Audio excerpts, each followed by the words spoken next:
Hey guys, once again I hope this video finds everybody in good spirits, warm and well fed.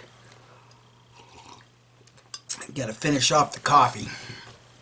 I want to do this video in response to a comment under a previous video I had done regarding Bible study, XJW Elder's wife Jane Doe.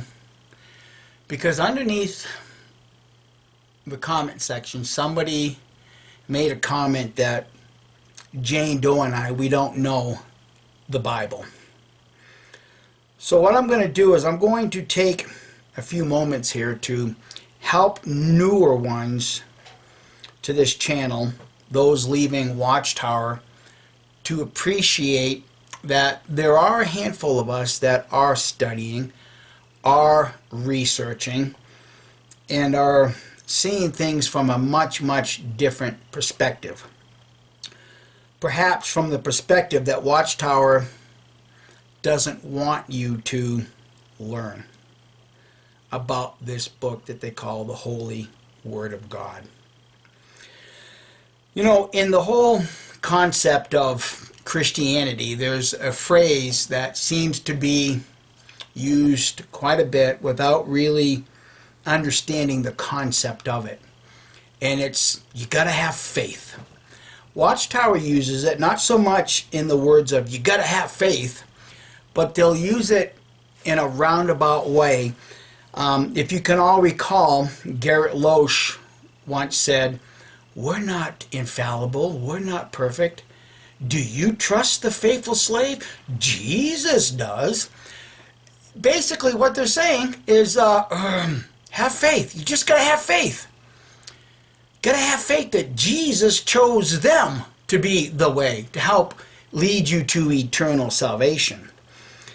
And because of those words, many people have become lazy. They use it as an excuse not to study, not to research.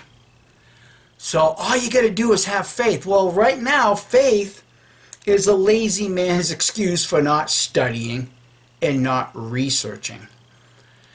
And for the benefit of that person, I want you to recognize something about the Bible that I've recognized several years ago. Now, Kim and I, we were disfellowshipped in September of 2013. A year prior to that, we had woken up. And Kim and I spent that entire year immersed in study and in research. And we haven't stopped since then. But one of the things that we learned, which I think is beneficial to those of you just coming out of Watchtower right now, are the scriptures that we came across. Now, what I want to do first is read this from the King James Version, because it is a little obscure on the surface, but I want to compare it to what other Bibles have to say. That is 1 Corinthians 7, starting at verse 25. Now, I'm not going to read the whole entire thing, because once I show you what's really being said here, you should be able to readily recognize what's going on. 1 Corinthians chapter 7, verse 25, and I'm going to read this right from my, King James Version. Apostle Paul writes, "Now concerning virgins, I have no commandment of the Lord, yet I give my judgment as one that hath obtained mercy of the Lord to be faithful." So basically what the Apostle Paul is saying, I don't have anything to tell you regarding virgins from the Lord, but I give you my judgment as being one that was shown mercy by the Lord.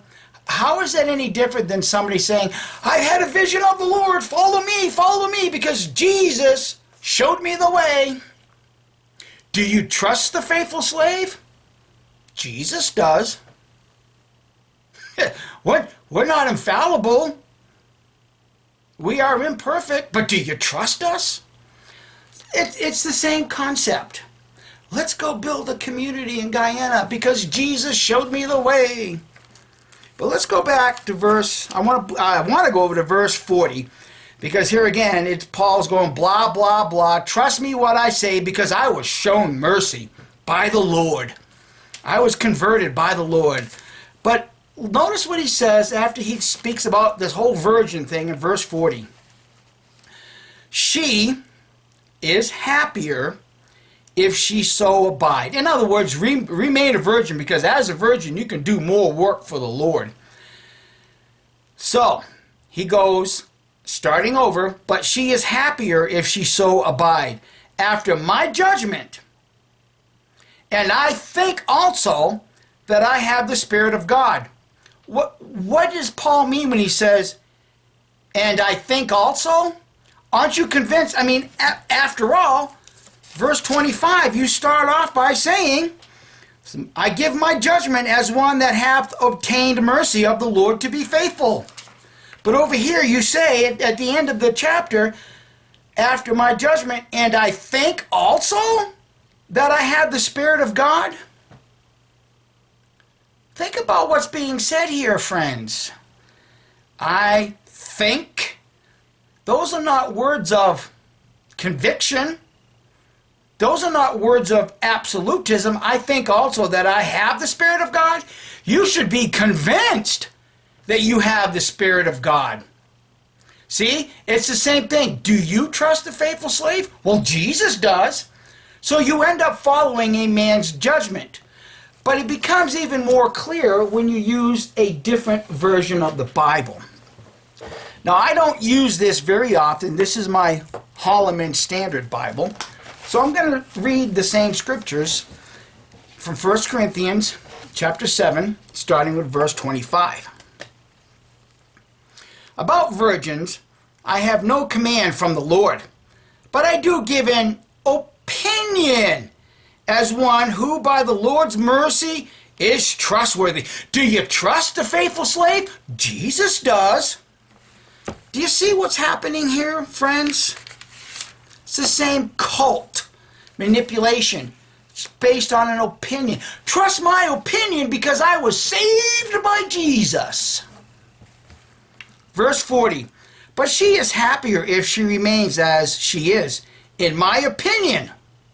And I think that I also have the Spirit of God. And I think that I also have the Spirit of God. Do you trust the faithful slave? We think that Jesus does.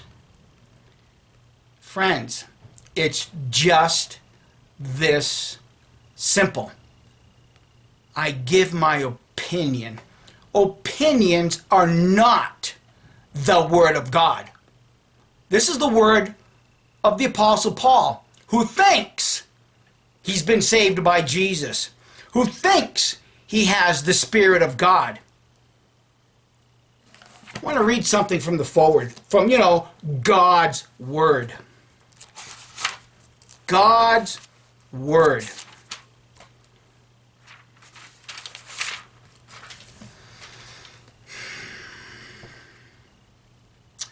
The text of the Holloman Christian Standard Bible may be quoted in any form, written, visual, electronic, or audio, up to and inclusive of 250 verses without the written permission of the publisher.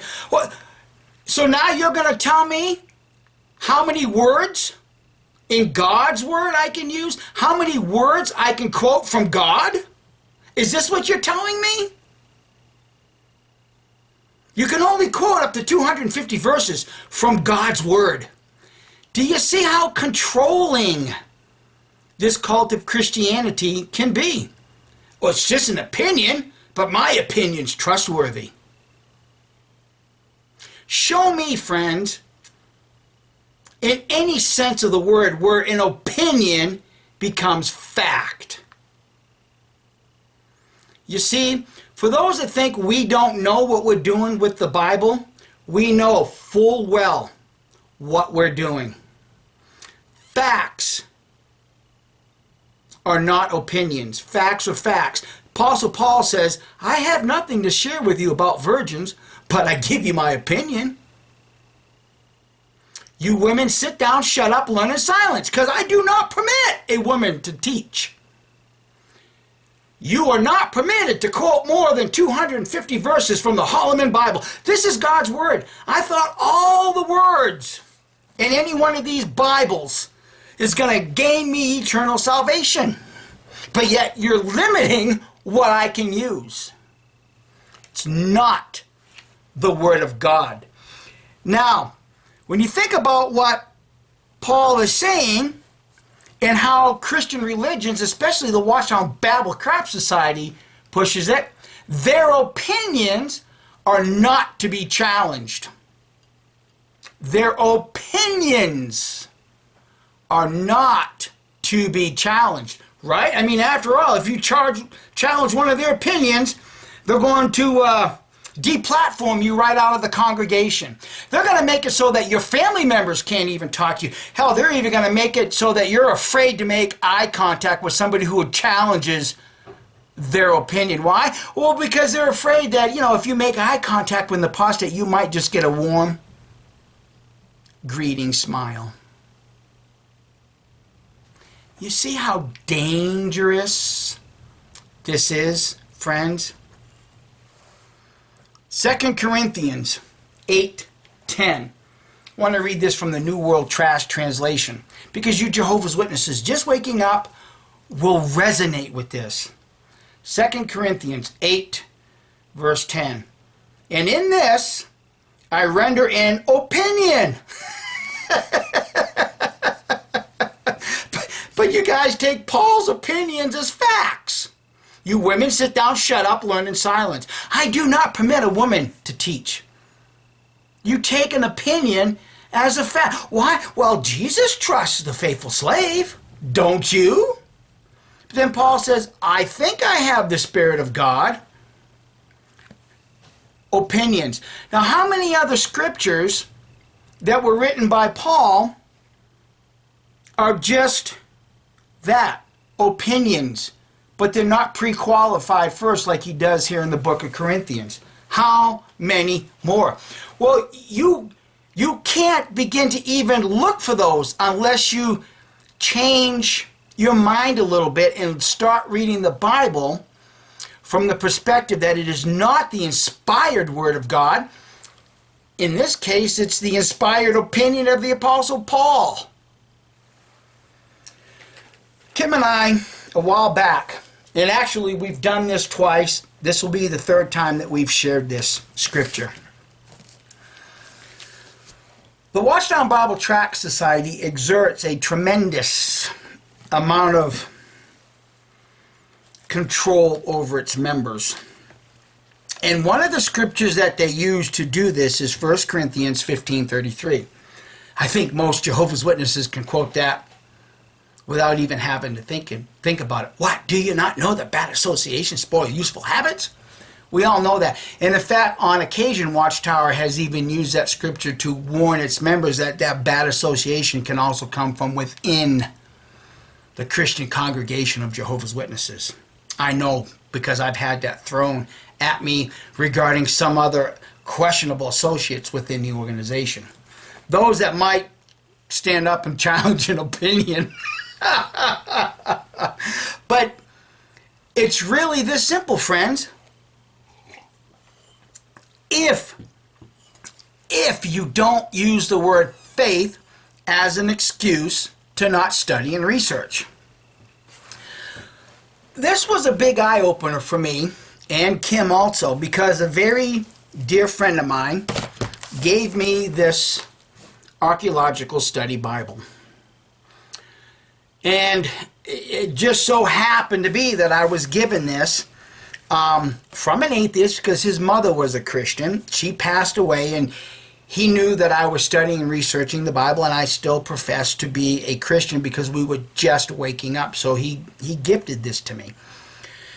And I got to acknowledge that this is probably one of the best, not only, but one of the best gifts that I was given, because when I started reading a lot of the archaeological references, it was a huge eye-opener. It was a huge eye-opener. 1 Corinthians 15:33. What? Do you not know that bad associations spoil useful habits? Now, I've already showed you, friends, the scriptures, the words right from Paul's mouth. I give you my opinion. I have nothing from the Lord, but it's my opinion.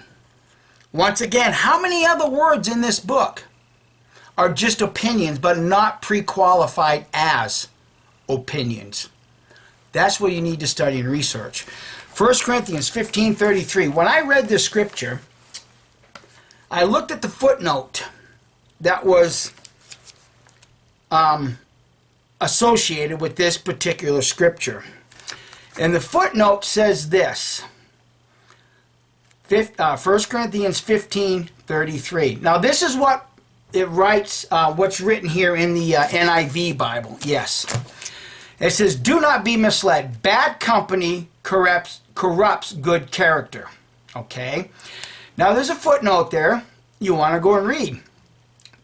This quotation is from the Greek comedy Thais. It's spelled Thais, written by the familiar Greek poet Menander. Did you comprehend what I just read? 1 Corinthians 15:33 does not come from God. Doesn't even come from the Apostle Paul. Comes from a Greek comedy. So tell me how the words from a Greek comedy that Paul uses in his writings and has the convincing trait that it comes from God. Doesn't, does it? If you are quoting a Greek play, and I even wonder if this Greek comedy, I even wonder if this Greek comedy might have something to do with, I don't know, Greek gods. I don't need to go that far because it's easy. It's a simple thing for me to be able to comprehend that Paul is quoting this not from God. He's not even telling you this is his own opinion. You do the study, you do the research, you realize it's an outside source. And it's all been shoved down our throats as if it's the Word of God. Well, do you trust the faithful slave? Jesus does. I have nothing from the Lord, but take my word as facts. Take my opinions as if they're factual. You see, friends, if you do not use the word faith as an excuse to study and research, you'll learn what's really in this book. You begin to learn how your religious indoctrinators, especially the 8 governing idiots of the Watchtower Babel Crap Society, can take words like that and cause you to leave your family, cause your family members to shun you because now you're challenging their opinions. They will get you to not even smile at somebody who's left Watchtower. Make you so afraid that you won't even make eye contact with someone who left Watchtower. They will even get you to believe that Jehovah has already killed them. Do you see how dangerous this book can be when you neglect to do study and research? It's just as dangerous as Jim Jones saying, I have a vision! Let's all go down to South America and build our own little community. Let's go down and do that. You see, even Jeffrey Jackson, do you swear to tell the truth, the whole truth, and nothing but the truth, so help me God? Do you see yourselves as? Why? That would be presumptuous. Well, then who are you? Well, we're guardians of doctrine. G-O-D. The Apostle Paul's done it. Many modern day charlatans have done it because you've all been convinced that this book that has man's opinions is the Word of God. Please do your study. Do your research. And for those of you that want to continue to leave comments like, oh, don't listen to Mike or even Jane Doe because they know nothing about the Bible. All you need is faith. You got to find Jesus. You just need to have faith in Jesus. You're still putting faith in opinions, because that's what the Apostle Paul tells you he's got. He's just got opinions, and opinions are not facts. Thanks for watching, and have fun processing. Learn to read this Bible from a different perspective. Learn to read it as just man's opinions, because that's all it is, and they're not worth dying for. Nobody should give up their life. Nobody should give up their family for opinions. But there again, don't let the word faith, or do you trust the faithful slave? Do you have faith in the faithful slave? Well, Jesus has faith in the faithful slave.